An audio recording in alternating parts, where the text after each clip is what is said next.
এই বাচ্চা কান্দিচ্ছে আন্নাদি করছে। তো যেটা বলতেছিলাম, রুবেল ভাইয়ের মাত্র নামাই দিলাম। আর আমার শরীরের যে কন্ডিশন সেটা হচ্ছে যে আমার শরীরের অবস্থা খুবই খুবই খারাপ।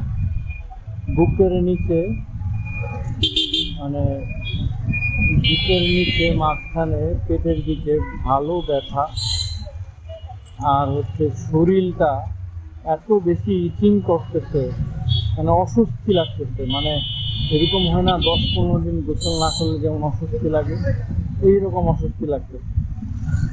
আর হচ্ছে পেটটা ফুলে গেছে, দীর্ঘ প্রায় 2 মাস ধরে পেটটা একদম ফুলে গেছে। বাথরুমের কালার চেঞ্জ হয়ে গেছে।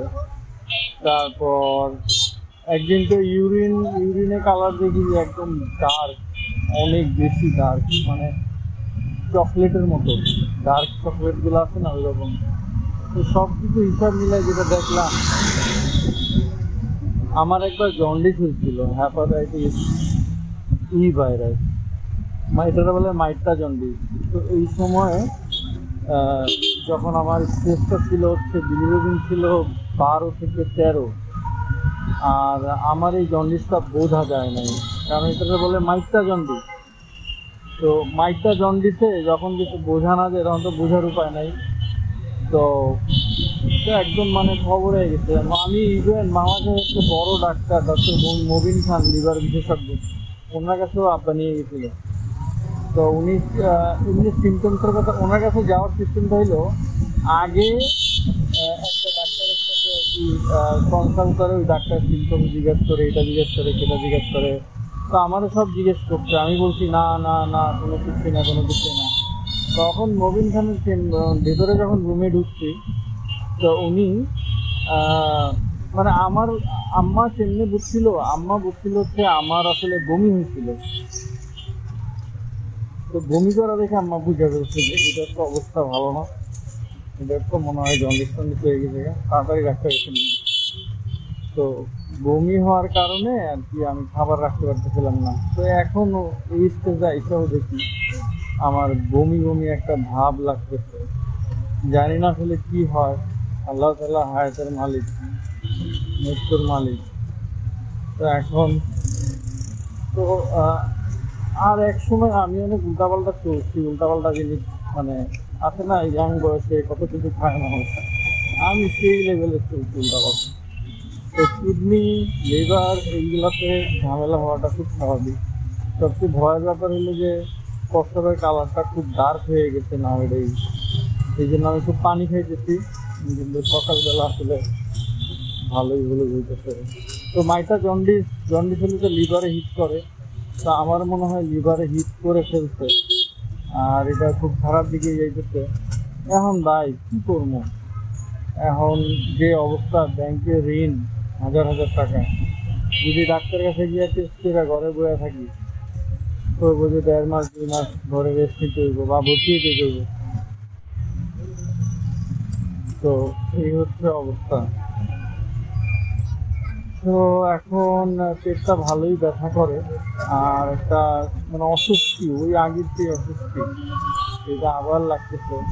আজকে বমি বমি ভাবও লাগতেছে, সন্ধ্যাবেলা বাইরে কিছু খাই নাই। তো এই হচ্ছে অবস্থা, সব কিছু মিলে ভালোই প্যারাতেই আছি। তো শরীরটা ভালো না। এখন একটা প্ল্যান করছিলাম পাঠাও চালাবো, পাঠাও চালায় কিছু টাকা পয়সা ইনকাম করবো। এখন শরীর যেখানে খারাপ সেখানে পাঠাও চালানোর তো কোনো কথাই আছে না। তো এই হচ্ছে আজকের আপডেট। আজকে কয় তারিখ? 2025, দিন তারিখ হচ্ছে 10 তারিখ সেপ্টেম্বর। আর আমার মনে হয় কি, আমি যদি অফিস থেকে বেরোচ্ছি, অফিসে কাজে খুব প্রেশার চলতেছে, আমাদের যে এইচআর সে তো এখন নাই, সে চলে গেছে। এখন অন্যান্য যে আগে যারা খুব মানে ইয়ার ছিল, খুব পোলাইট ছিল, তারা একটু রাফ হইতেছে।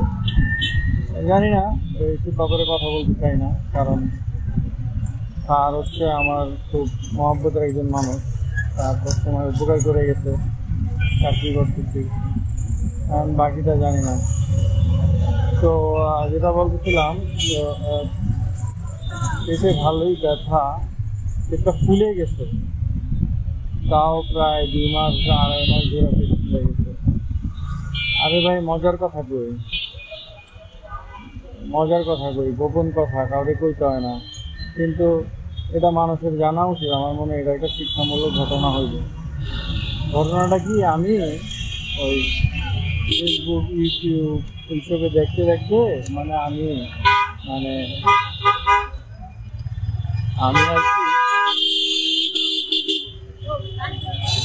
আমি আর কি ওই ডাক্তারের কাছে গেছি যে সহবাসের টাইমিং বাড়ানো,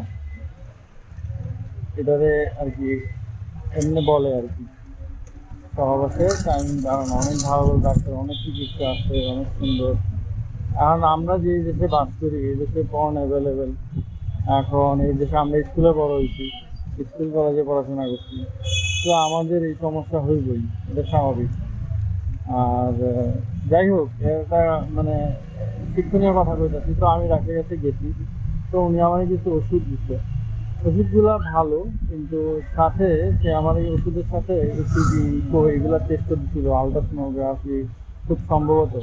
আমি ওগুলা করি নাই, ওগুলো না করছি। তো সে আমাকে ওষুধ দিচ্ছে, ওষুধ দেওয়ার পরে ওই ওষুধগুলো আমি খাওয়ার পরে আমার এই সমস্যাগুলো শুরু হয়েছে। ওষুধগুলো খুবই হাই পাওয়ারের ওষুধ, এবং এই ওষুধগুলো খাওয়ার পরে আমি দেখতেছি যে আমার এই কিছুদিন ধরে আর কি আমার সব কিছু চেঞ্জ হয়ে গেছে। বডির মধ্যে বাথরুমের কালার চেঞ্জ, বাথরুম হয় না, আটকে যায়। এই যে পেটের মধ্যে চিন করে ব্যথা করে। তো মানে বুঝতেছি যে আমার অবস্থা শেষ। তো সবসময় যখন কেউ এইসব ওষুধ খাবে, তখন সে যেন অবশ্যই তার হার্ট, লিভার, কিডনি এইগুলা চেক করে তারপর ওষুধ খায়। কারণ এইগুলা চেক না করে খাইলে নির্ঘাত মারা করবে। কারণ যে ওষুধ দিচ্ছে লগে কিডনি ড্যামেজ হয়ে যাবে। যদি আগে কোনো সমস্যা থাকে কিডনিতে, আর এই হাই পাওয়ারের ওষুধ যদি খায়, তাদের সাথে কিডনিতে। যাই হোক, এখন মনে হয় আমি লাস্ট স্টেজে আছি। আমার হয়তো হাতে খুব একটা সময় নাই, আমার কেমনি মনে হইতেছে। ডাক্তারের কাছে গেলে বলবে 10-15 দিন 20 দিন আছে, কেন জানি মনে হয়। তো কি বলবো, আব্বা নাই, আব্বার সাথে যদি দেখা হইতো, জানি না কি বলবো, ইমোশনাল হয়ে গেছি। যাই হোক, এখন তো এই যে লিভারের সমস্যাটা শুরু হয়ে গেছে, ভিতরে খাওয়া শুরু হয়ে গেছে। এটারে ঠিক করতে হলে হসপিটালে ভর্তি হয়ে সেই লেভেলের ট্রিটমেন্ট নিতে হবে, এবং খুব সাংঘাতিক ট্রিটমেন্ট নিতে হবে। এইটা আসলে এখন আমার কাছে টাকাও নাই এই দেওয়ার মতো, আর আমার বাঁচানোর মতো টাকা পয়সাও নাই। আর যাই হোক, লাইফে এত কিছু যেটা কী করবো, সবই পাইছি। বাচ্চা আছে, ওয়াইফ আছে,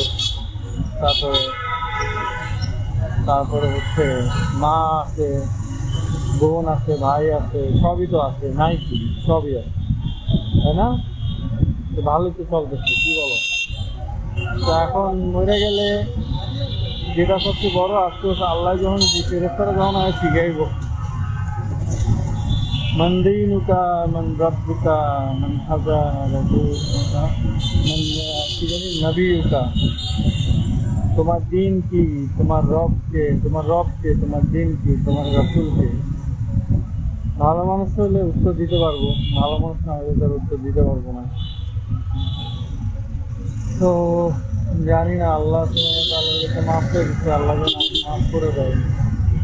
কারণ কি নিয়ে যাবো আল্লাহর কাছে, কি জানাবো? জীবনে এত পাপ, এত গুনাহ, আল্লাহরে কি কমো? ফেরেশতারা দেখি শাস্তি দিব, জান বাইর করে আল্লাহকে শাস্তি দিয়ে দিতে, আবার জান দিব, আবার শাস্তি দিয়ে দিতে, জান বাইরে দিব, আবার শাস্তি দিব। বিচার দিনে হিসাব হইব, বিচার দিন। প্রত্যেকটা মানুষের সূক্ষ্ম জিনিস এর হিসাব হইব, পুঙ্খানুপুঙ্খভাবে হিসাব হইব, কোনো সুতা ছাড় দেওয়া হইব না। আল্লাহ আপনি আমার মাফ করে দেন।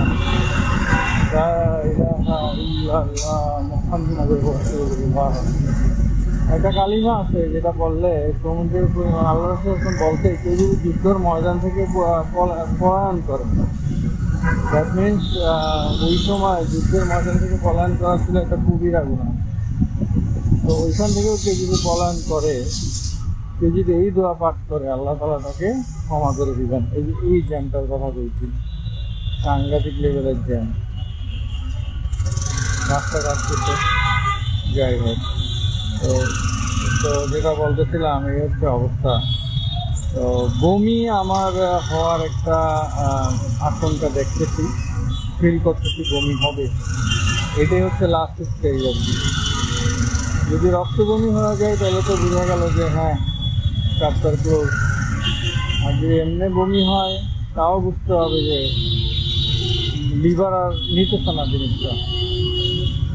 কারণ আছে, আমি অনেক বাইরে খাওয়া দাওয়া করছি, অনেক বিয়ে করছি। তো কি হচ্ছে, বাইরে আমার ওয়াইফকে ডাক্তার, তো ডাক্তারের আসলে এত কিছু কেমনে হ্যান্ডেল করে, তাও আবার একলা একলা বাচ্চা পাবে, কত কিছু করবে একলা একলা, সম্ভব নাকি? রান্নাও করবে, স্বামী সেবা করবে, বাচ্চা পালবে, আবার টাকাও ইনকাম করবে, ডাক্তারি করবে, পেশেন্টের প্যারা থাকে, বসের প্যারা থাকে।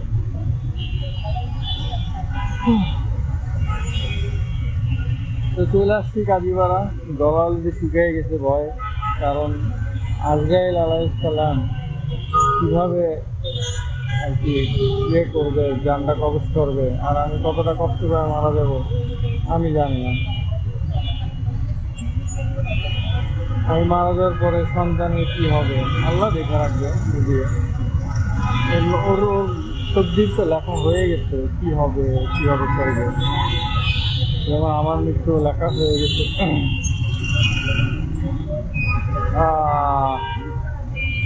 ওই কালিমাটা হইল আস্তাগফিরুল্লাহ আল্লাযী লা ইলাহা ইল্লা হুয়াল হাইয়ুল কাইয়্যুম ওয়া আতুবু ইলাইহি। আস্তাগফিরুল্লাহ আল্লাযী, আস্তাগফিরুল্লাহ, ইয়া আল্লাহ আমাকে ক্ষমা করে দেন। আল্লাযী লা ইলাহা ইল্লা হুয়াল হাইয়ুল কাইয়্যুম, আল্লাহ আপনি এক অদ্বিতীয়, ইল্লা হুয়াল হাইয়্যু আপনি চিরঞ্জীবী, আল্লাহ আপনি চিরস্থায়ী। ওয়া আতুবু ইলাইহি, নিশ্চয়ই আমরা আপনার কাছেই ফিরে যাব, আপনার কাছে। ওয়া আতুবু ইলাইহি অথবা ওয়াতুব তওবা, আপনার কাছেই ক্ষমা করবেন। তো এগুলো খুব ইম্পর্টেন্ট।